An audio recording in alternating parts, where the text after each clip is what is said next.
Déjà la 7e partie de notre étude, c'est par la foi. C'est par la foi. Et ce soir, nous allons voir ensemble le thème tellement important. J'aimerais vraiment que ça enflamme vos cœurs. C'est quelque chose qui est tellement précieux, tellement central par rapport à la foi. On va voir l'histoire dans Hébreux 11 de Josué, plus généralement de la prise de Jéricho. C'est le peuple de Dieu qui a combattu, qui a pu conquérir Jéricho, mais c'est Josué qui était à la tête.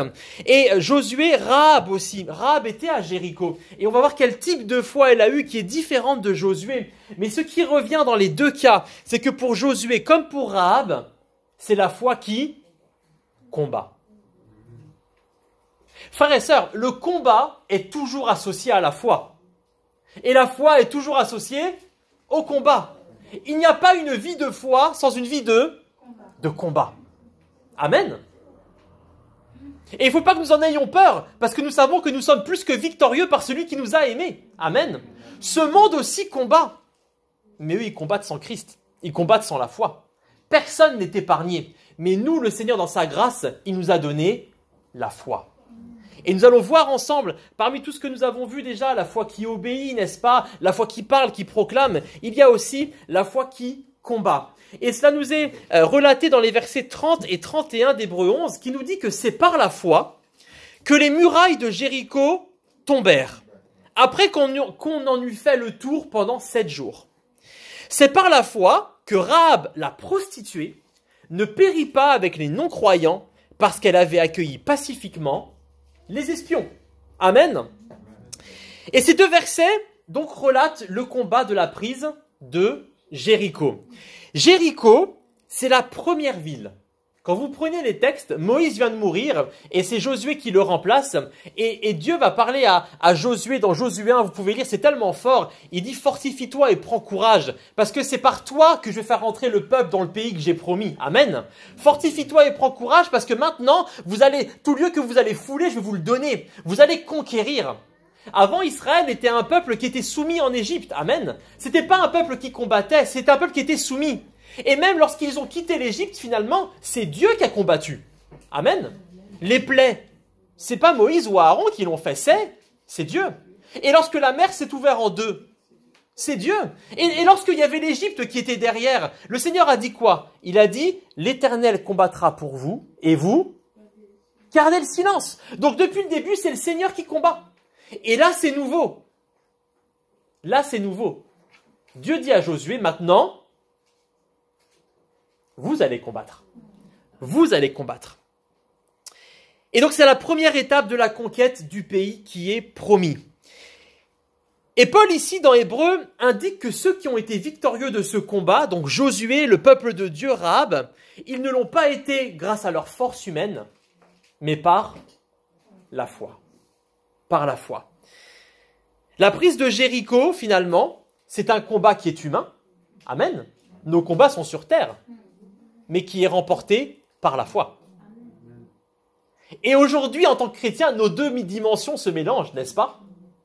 Jéricho était un combat humain, mais qui était remporté par la foi. Est-ce que vous avez déjà vécu des combats humains remportés par la foi? Alléluia. Amen. Le Seigneur remporte nos combats. Le Seigneur combat pour nous. Et frères, sœurs, j'aimerais t'encourager ce soir. J'aimerais peut-être te le rappeler ce soir. Tu as un pays à conquérir. Tu as un pays qui est promis. Et ce pays, c'est le Seigneur qui te dit, c'est pas moi maintenant qui vais combattre pour toi, je l'ai fait depuis le début. Heureusement, le Seigneur, lorsqu'on n'est que des petits enfants spirituels, il ne nous fait pas combattre, n'est-ce pas? Et souvent même, ça peut faire un peu bizarre parce que dans un premier temps, souvent, en tant que pasteur, on nous dit, au début, ça allait tout seul. N'est-ce pas? Ça va tout seul, j'ai l'impression que tout se fait naturellement. Peut-être que tu l'as vécu. Et puis, il y a eu un jour où tu vas voir le pasteur et tu dis, je comprends pas. Ça devient difficile. Le vent, il semble pas souffler dans mes voiles comme avant. Pourquoi? Parce que dans la barque dans laquelle tu es, le Seigneur, il veut aussi que parfois tu rames par toi-même. C'est à toi de combattre. Et on va voir que ça nous est bénéfique. Tu as un pays promis à conquérir. Et le plan de Dieu est premièrement que tu sortes de l'Égypte. On l'a dit. Le Seigneur t'envoie pas au combat si tu es dans l'Égypte. Et n'essaye pas de combattre l'Égypte. C'est Dieu qui combat l'Égypte. L'Égypte, c'est vraiment la représentation du monde des ténèbres, la représentation du péché. C'est Jésus qui a vaincu le péché. C'est pas nous, hein. Nous sommes au bénéfice de la grâce. D'abord, il faut que tu sortes de l'Égypte, ne fais pas n'importe quoi. Mais une fois que tu es sorti de l'Égypte, Dieu te dit, va conquérir ton pays. Entre dans la conquête. J'ai quelque chose de nouveau à te donner, je veux que tu sois un conquérant pour moi. Et pour cela, Dieu veut que les Jérichos dans ta vie s'écroulent. Quel est ton Jéricho? Quelle est ta haute muraille? Quelle est ta haute muraille? Peut-être que tu te dis que c'est quelque chose qui est installé dans ta vie depuis longtemps. Je te rappelle que Jéricho, ils ont dû faire 7 fois le tour. Est-ce que peut-être tu t'es arrêté à 5 fois? Est-ce que peut-être tu as été découragé dès le début? Il faut faire 7 fois le tour. Dieu, on va le voir ensemble, avait donné un plan qui était précis. Et il ne veut pas s'emparer de la ville. Finalement, Dieu, il avait quand même réussi à terrasser Pharaon juste avant. C'est quoi une muraille pour lui? Est-ce qu'il n'était pas capable de dire un mot et que la muraille s'écroule? Mais Dieu a voulu nous rendre participants. Quelle grâce! Quelle grâce!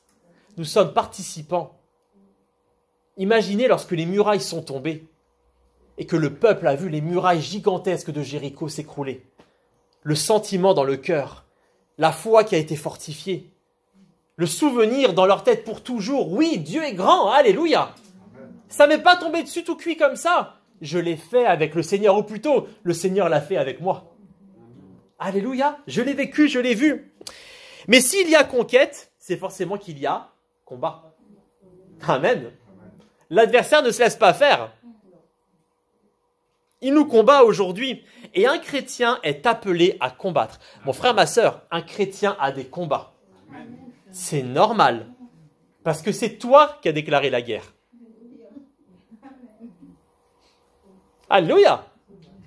C'est toi qui as déclaré la guerre. Lorsque tu as dit bye-bye à l'adversaire parce que tu es rentré dans le camp du Seigneur, tu lui as dit en même temps, je deviens ton adversaire. Et je vais te dire, c'est si tu ne combats pas dans ta vie qu'il faut t'inquiéter. Un chrétien qui n'a jamais de combat, attention, heureusement Dieu nous donne des temps de pause, hein. Il y a des temps d'oasis où on s'arrête, on souffle. Mais si jamais il n'y a jamais aucun combat, c'est que l'adversaire considère qu'il peut te laisser tranquille. Et donc que tu n'es pas dangereux. Amen. Donc il faut combattre. Un chrétien est appelé à combattre pour lui-même. Ta sanctification demande du combat. Je pense que tu le vis au quotidien. Amen. L'apôtre Paul lui-même disait que c'était pas facile. Alors que c'était quand même quelqu'un, cet apôtre Paul. Ta sanctification pour tes progrès spirituels. Pour avancer vers le Seigneur, grandir dans la foi. Contre les attaques de l'adversaire. Même pour te discipliner. Ta relation avec Dieu demande un combat. Parce que ta chair ne le voudra jamais. Et il faudra prendre une décision, il faudra combattre pour ça à un moment. Et le combat, il se fait par la foi. Mais tu dois combattre aussi pour les autres. Parce que Dieu t'a missionné pour être un témoin dans ta famille, dans ton entourage, pour que tu puisses prier pour notre frère Fabrice ce soir. Pour prier pour lui, pour combattre par rapport à ce qu'il vit. Les problèmes de nos proches, etc., etc., etc. Et dans tout ça, nos armes du combat ne sont pas des armes humaines. Un chrétien combat par la foi. C'est par la foi. Et il ne faut pas que nous trompions de combat. Éphésiens 6, versets 12 et 13 nous dit « Car nous n'avons pas à lutter contre la chair et le sang, mais contre les principautés, contre les pouvoirs, contre les dominateurs des ténèbres d'ici-bas, contre les esprits du mal dans les lieux célestes. C'est pourquoi prenez toutes les armes de Dieu, afin de pouvoir résister dans le mauvais jour et tenir ferme après avoir tout surmonté. » Enfin, ma sœur, quand tu prends les armes du Seigneur, quand tu choisis de combattre le bon combat, le combat spirituel avec les armes spirituelles, Dieu te donne la capacité de tenir ferme après avoir tout surmonté. Tout surmonté. Christ est vainqueur. Christ est déjà vainqueur. Lorsque tu as un combat, le combat est déjà remporté. Et nous avons juste à supporter l'épreuve, à être vaillants dans le combat et à attendre la victoire du Seigneur. Elle est acquise. Nos combats ne sont plus humains mais spirituels et ils se mènent par la foi. Et rapidement, on va le voir ensemble, mais il y a toujours des combats dans la foi. Il y a toujours des combats autour de la foi. Finalement, pour qu'aujourd'hui tu aies la foi, il y a eu un combat. Jésus a combattu pour toi. Il est dit dans Éphésiens 2, 4 à 8, Mais Dieu est riche en miséricorde, et à cause du grand amour dont il nous a aimés, nous qui étions morts par nos fautes, il nous a rendu la vie avec Christ. C'est par la grâce que vous êtes sauvés. Il nous a ressuscités ensemble et fait asseoir ensemble dans les lieux célestes en Jésus-Christ, afin de montrer dans les siècles à venir la richesse surabondante de sa grâce par sa bonté envers nous en Jésus-Christ. C'est par la grâce en effet que vous êtes sauvés, par le moyen de la foi, et cela ne vient pas de vous, c'est le don de Dieu. Frères, sœurs, par le moyen de la foi, Dieu a donné, car Dieu a tant aimé le monde qu'il a donné son Fils. Et c'est parce que son Fils a été donné qu'aujourd'hui tu peux avoir la foi. Parce que notre foi repose sur Jésus-Christ. C'est lui qui est l'auteur de la foi et qui l'amène à la perfection. La foi passe par Jésus. La foi est en Jésus. Amen. Et Jésus a payé un grand prix et combattu un grand combat pour que nous ayons la foi. Souvenons-nous du combat de la foi de Christ pour nos vies. Même pas pour la sienne, mais pour la nôtre. Pour la nôtre.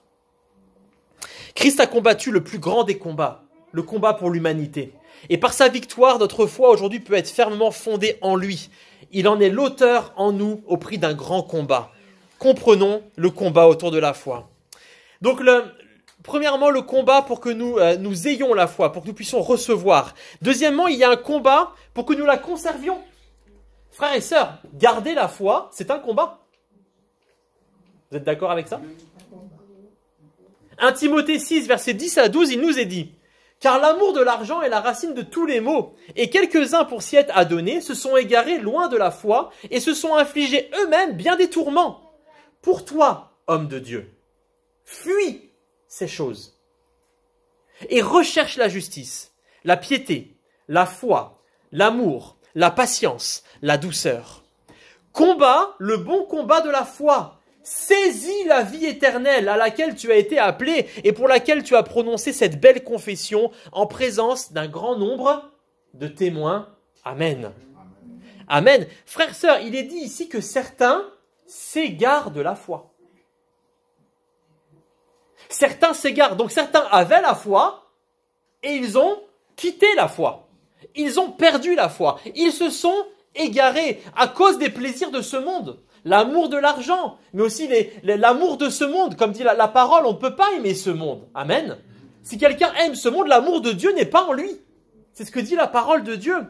Et ceux qui se sont égarés de la foi, le texte dit bien, fuis ces choses. Toi, fuis. Ça veut dire que eux, ils n'ont pas fui les choses du monde.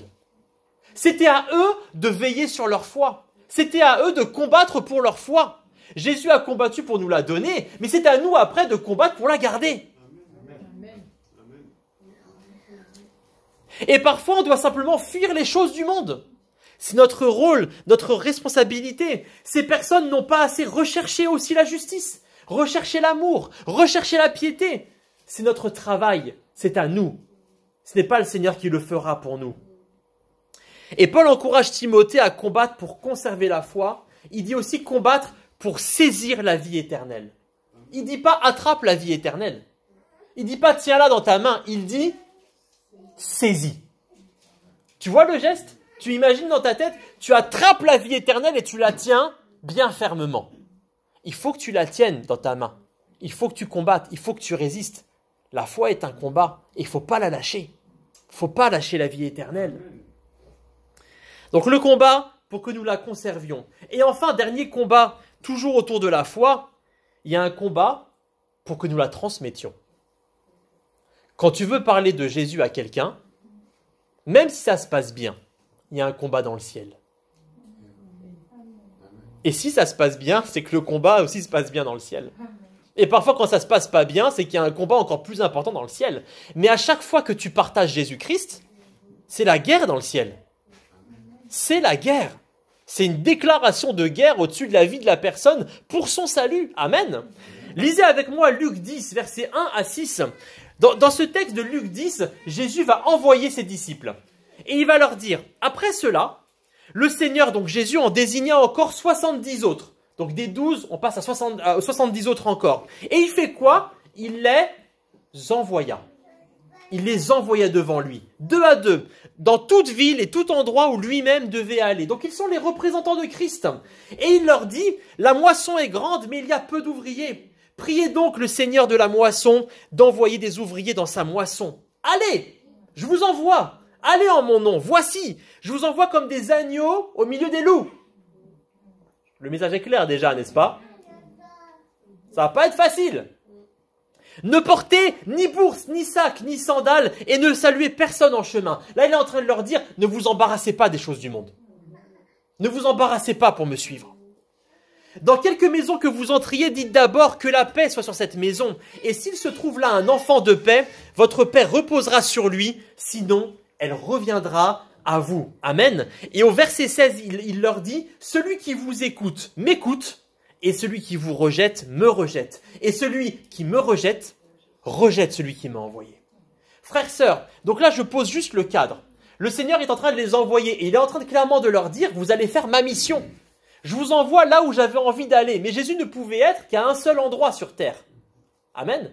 Notre Seigneur est omniprésent dans le ciel. Mais sur terre, Jésus était dans le corps d'un homme, à un endroit à la fois. Alors il envoie les autres. Et c'est pour ça qu'il a besoin de nous. Pour aller partout, prêcher la parole, faire des disciples. Et amener Christ là où il voudrait aller. Parce que Christ vit en toi. Alléluia. Et là, il les envoie. Et il leur dit, quand on va vous écouter, c'est moi qu'on écoute. Et quand on ne vous écoute pas, c'est moi qu'on n'écoute pas. Donc il est en train de leur dire, vous allez aller partager la foi, transmettre la foi. Et voici ce qu'il est dit au verset 17-19. Là, les 70 reviennent de la mission. Et ils reviennent avec joie et dire, Seigneur, même les démons nous sont soumis en ton nom. Et alors Jésus va leur répondre. Comprends bien le combat spirituel, mon frère, ma sœur. Jésus leur dit, je voyais Satan tomber du ciel comme un éclair. Voici, je vous ai donné le pouvoir de marcher sur les serpents et sur les scorpions et sur toute la puissance de l'ennemi, et rien ne pourra vous nuire. Mon frère, ma sœur, il faut que tu comprennes quelque chose lorsque tu partages Jésus-Christ, lorsque tu partages la foi. C'est que dans le ciel, le Seigneur est en train de propulser Satan comme un éclair. Lorsque tu partages la foi, tu es en train, avec la puissance du Seigneur, d'aller marcher sur les serpents et sur les scorpions et sur toute la puissance de l'adversaire. Frères, sœurs, c'est un combat. Alléluia. Et c'est pour ça que nous devons voir au-delà. Nous devons voir avec les yeux de la foi. Nous ne devons pas juger la personne à qui nous parlons avec nos yeux humains. L'homme regarde ce qui frappe les yeux, mais Dieu regarde au cœur. Et on doit venir avec la pensée du combat spirituel pour que Jésus puisse être transmis aussi à cette personne et que la foi que Dieu nous a donnée, Jésus puisse la donner aussi à cette personne. Il y a un combat pour transmettre la foi. Amen. L'image que donne Jésus est celle d'un rapport de force, d'un combat avec le royaume des ténèbres. On est dans le combat. Amen. Mais c'est un combat qui a été gagné il y a 2000 ans. Nous sommes plus que victorieux par celui qui nous a aimés. Et notre Seigneur est vainqueur. Amen. Et les combats sont utiles. Les combats, on les subit, on l'a dit, on n'a pas le choix. Si tu as la foi, tu as le combat. Mais le Seigneur ne les laisse pas dans nos vies juste comme ça, histoire de dire, vis péniblement jusqu'à la fin de ta vie, ça va être difficile et après ça ira bien. Non, les combats ont une utilité. Une utilité. Il est dit dans Jacques 1, versets 2 à 4, « Mes frères et sœurs, considérez comme un sujet de joie complète les diverses épreuves auxquelles vous pouvez être exposés, sachant que la mise à l'épreuve de votre foi produit la persévérance. Mais il faut que la persévérance accomplisse parfaitement sa tâche, afin que vous soyez parfaitement qualifiés, sans défaut, et qu'il ne vous manque rien. » Frères, sœurs, Jacques ici dit, considérez comme un sujet de joie vos épreuves. Considérez comme un sujet de joie. Pourquoi ? Parce que l'épreuve de votre foi va produire chez vous. S'il n'y a pas d'épreuve, il n'y a pas de production. Il n'y a pas de bénéfice. Il n'y a pas d'avancée. L'épreuve, elle sert à nous perfectionner. Et on l'a déjà dit, Jésus c'est l'auteur de la foi et il l'amène à la perfection. L'objectif de Christ, c'est que tu ailles jusqu'à la perfection. Alors bien sûr, on ne l'aura qu'au ciel, mais il veut te perfectionner. Et l'outil pour perfectionner, c'est un peu comme un forgeron qui prend l'épée et qui frappe, et bien c'est le coup. Ça fait mal sur le coup, mais ça met dans la bonne disposition. Ça perfectionne la lame, ça la rend plus forte, ça la rend plus agile, ça la rend plus puissante. Et le Seigneur t'affûte au travers des épreuves. Lorsque ta foi est ébranlée et que tu gardes la foi, que tu préserves la foi, oh peut-être c'est difficile, peut-être que tu as des moments de haut et de bas, mais le Seigneur est là, il est fidèle. Et lorsque tu as vaincu, lorsque tu es arrivé au bout, alors puisque tu es vainqueur, tu as un bénéfice dans ta vie. Et ça, ceux qui n'ont pas les combats ne le vivent pas. Alors Jacques, il dit, réjouissez-vous. Réjouissez-vous. Ça va être dur, mais ça va être bon. Ça va être profitable. Ça va être profitable. Chaque combat remporté fait grandir ta foi et la rapproche de la perfection. C'est la volonté du Seigneur pour ta vie. Et Dieu nous invite à voir nos épreuves et nos combats comme un sujet de joie pour le bon fruit qu'elle va produire. Frères et sœurs, gardons les yeux fixés sur Jésus. Si on garde notre regard fixé sur lui, alors on est rayonnant de joie, même dans l'épreuve. Et finalement, quoi d'autre que la foi peut permettre d'être dans la joie quand c'est difficile? Amen. Quelle autre chose pourrait nous donner la joie quand c'est difficile? Cette joie, le monde ne la connaît pas. Cette paix, le monde ne la connaît pas. Elle est spirituelle, c'est le fruit de l'esprit. L'amour, la joie, la paix, la patience que le Seigneur laisse en nous. Quoi d'autre que la foi? La foi permet, même dans l'épreuve, d'être certain que l'épreuve est déjà vaincue en Christ. Je ne suis pas encore arrivé au bout de l'épreuve, mais je sais qu'elle est déjà vaincue. Même quand je marche dans la vallée de l'ombre de la mort, je ne crains aucun mal, car tu es avec moi. Et celui qui est avec toi, c'est le vainqueur. Et il l'a promis, c'est la vallée de l'ombre de la mort pour le moment, mais bientôt il y aura les prés paisibles. Il y aura l'eau, alléluia. Il y aura le moment de calme. Ça va être bon.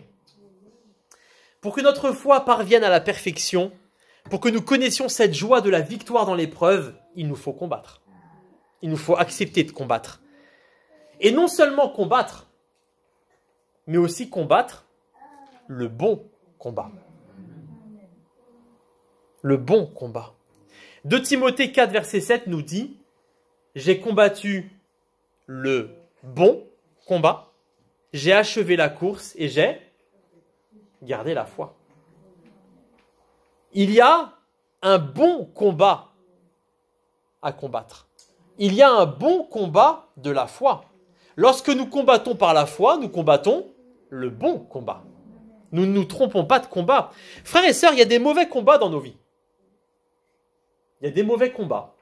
Des combats que nous n'avons pas à mener, des combats que Dieu ne nous a pas demandé de combattre. L'ennemi veut nous faire combattre des mauvais combats pour qu'on se trompe de combat, pour qu'on se décourage, pour qu'on se disperse, pour que nos pensées ne soient pas dans le plan du Seigneur. Alors il met des mauvais combats dans nos vies. Et Dieu veut nous donner la victoire, mais il nous la donnera si on combat le bon combat. Dieu n'a pas on n'a pas à imposer à Dieu de nous rendre victorieux d'un combat qu'il ne voulait pas pour nos vies. Il est Seigneur. Et puis si tu gagnes, c'est quoi le problème après? Tu vas gagner au niveau du combat. Mais qu'est-ce qu'il y a derrière? Est-ce que c'est une bonne chose pour toi? Seigneur, j'ai vraiment absolument besoin, envie de ça. Mais si Dieu te le donne, c'est peut-être pas une bonne chose pour ta vie. Son plan, c'était plutôt que tu sois là, que tu fasses ça. Il faut combattre, mais aussi combattre dans le plan de Dieu, selon ce qu'il a prévu pour nos vies.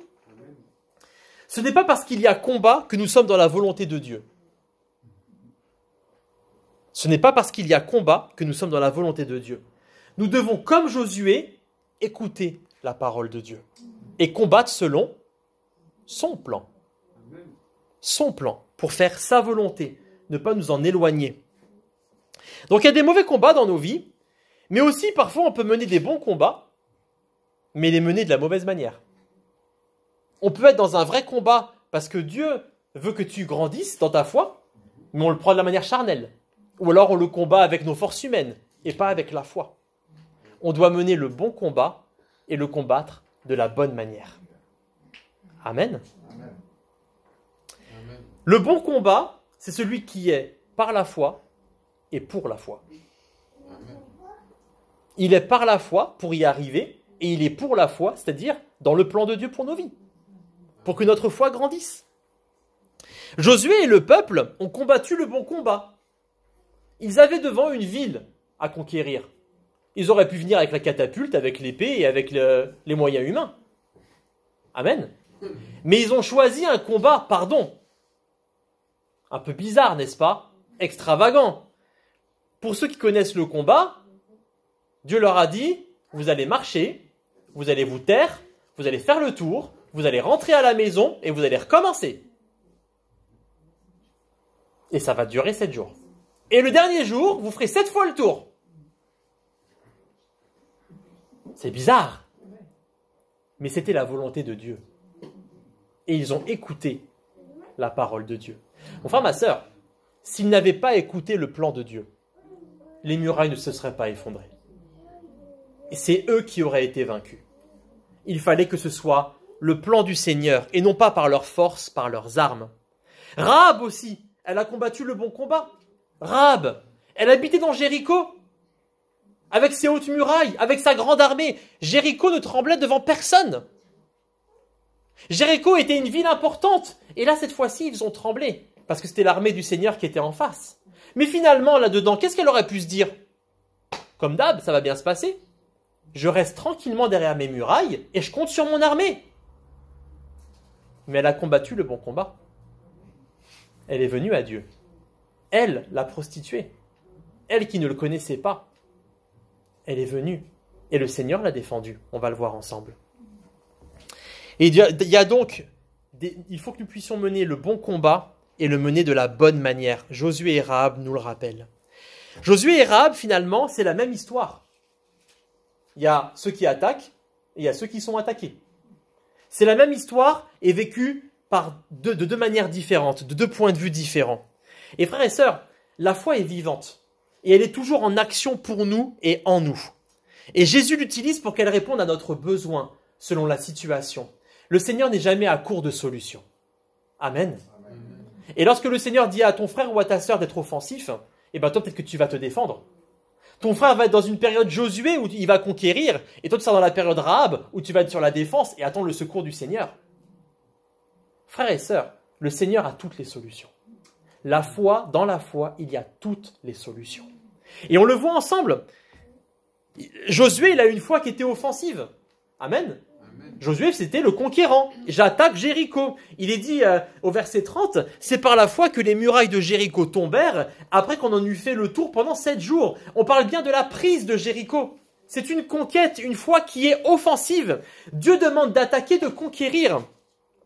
Et Josué va recevoir de l'Éternel, on l'a dit, un ordre de combat qu'il devait suivre. La foi offensive, elle reste une foi obéissante. Frères et sœurs, tu peux passer à un moment dans une foi offensive où tu vas vouloir y aller à fond pour le Seigneur. Attention, calme-toi. C'est pas parce que tu es offensif qu'il faut faire n'importe quoi. Il faut respecter scrupuleusement ce que le Seigneur a dit. Faut pas être exalté, faut pas partir dans n'importe quoi. Faut respecter ce que le Seigneur a dit. Et comme on l'a dit tout à l'heure, marcher, tourner autour de Jéricho, rentrer au camp, recommencer. Et là, Josué aurait pu se dire, qu'est-ce que c'est que ce combat? C'est quoi ce temps que je perds? Pourquoi attendre 7 jours et faire le tour? Et puis le peuple? Que va dire le peuple? Vous vous rendez compte que c'est... Dieu a parlé à Josué. Mais c'est Josué qui a dû après aller le dire au peuple, tout ça. Le Josué, il arrive devant le peuple et dit, alors les gars, j'ai le plan du Seigneur.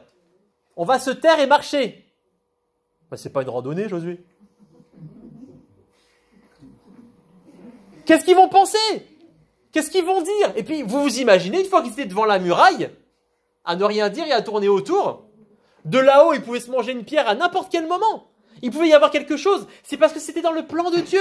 Il y avait la protection de Dieu. Mais avec nos pensées humaines, ils auraient pu craindre tellement de choses. Et Josué, il aurait très bien pu dire, mais Seigneur, moi, je ne parle pas de ça. Moi, je ne fais pas comme ça, je fais comme je le veux. La foi offensive n'excuse pas tout. C'est pas parce que tu dois y aller, que tu sais que tu dois y aller, qu'il faut y aller n'importe comment. Il faut toujours y aller selon le plan de Dieu. C'est là qu'il y a la bénédiction et c'est là qu'on est sûr que cela va marcher. Et Josué, il a vraiment dû avoir une foi ferme en la parole de Dieu. Lorsque Dieu lui donnait ce plan qui était extravagant, il lui fallait la foi offensive, mais aussi la foi simplement en la parole de Dieu. Ce que tu as dit, Seigneur, c'est forcément la vérité. C'est forcément la vérité. Amen. Les murailles de Jéricho ne tombèrent pas par le combat humain, mais tombèrent par le strict respect du plan de Dieu et la foi en celui-ci. Dans le ciel, les murailles étaient déjà tombées.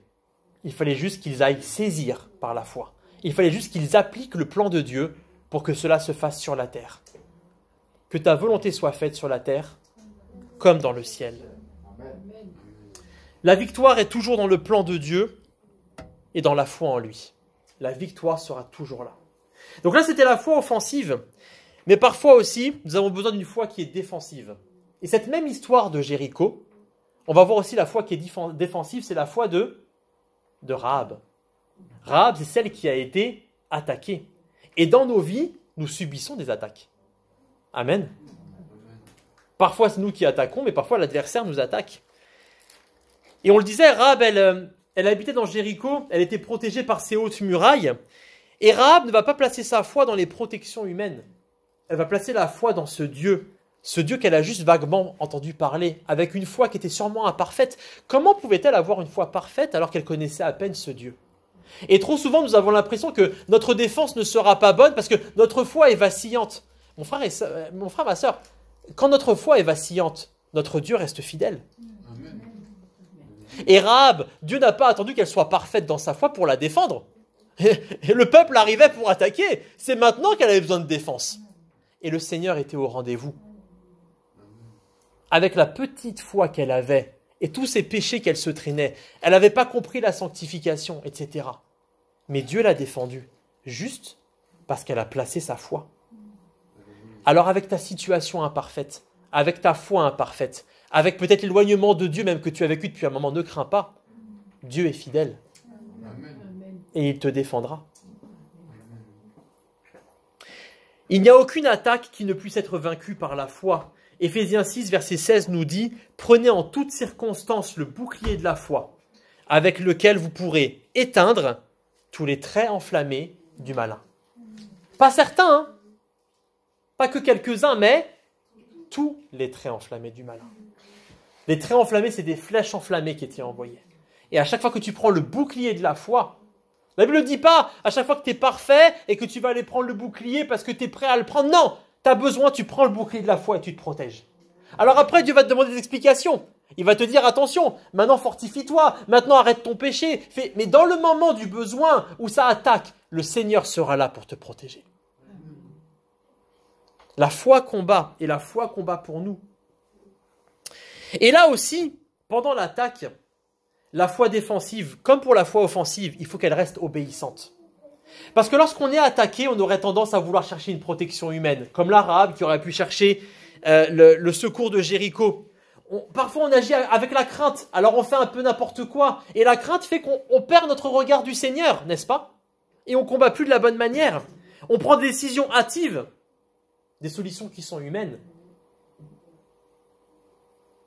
Il fallait quand même une drôle de foi de la part de Rahab pour rester dans Jéricho, alors qu'elle savait qu'elle allait être assiégée et vaincue.